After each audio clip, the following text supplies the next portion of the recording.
example here from Canada.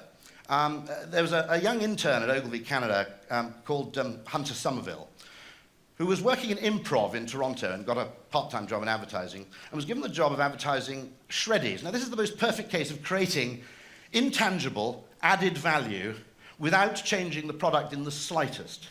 Shreddies is a strange, square, whole-grain cereal, only available in New Zealand, Canada, and Britain. It's Kraft's peculiar way of rewarding loyalty to the crown. In working out how you could relaunch Shreddies, he came up with this.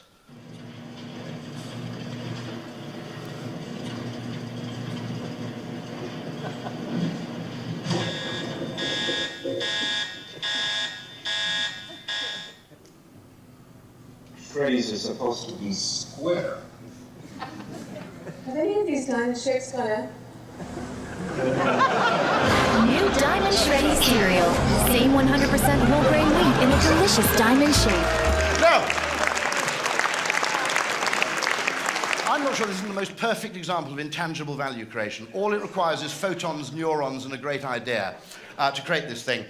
And I have to say, it's a work of genius, but naturally you can't do this kind of thing without a little bit of market research. So Shreddies is actually introducing a new product, which is something very exciting for them.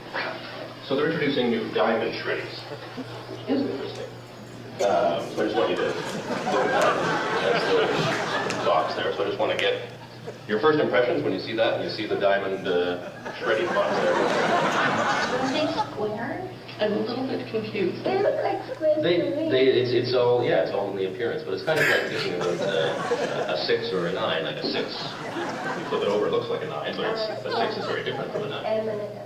And M and a W, exactly. Actually, when you don't see, like when I sat there, I think you just look like you turn on its end, but when you see like that, it's more interesting. Like it. Just try both of them. Get a square one there first.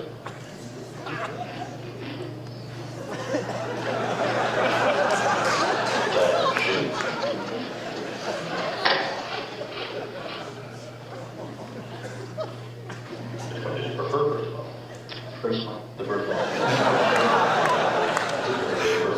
Now, naturally, actually, debate raged. There were conservative elements in Canada, unsurprisingly, who actually resented this intrusion. So eventually the manufacturers actually arrived at a compromise, which was the combo pack.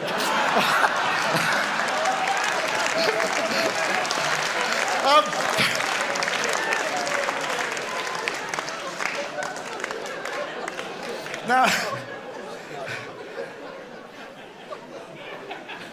if you think it's funny, bear in mind there's an organization called the American Institute of Wine Economics, which actually does extensive research into perception of things and discovers that except for among perhaps 5 or 10% of the most knowledgeable people, there is no correlation between quality and enjoyment in wine, except when you tell the people how expensive it is, in which case they tend to enjoy the more expensive stuff more.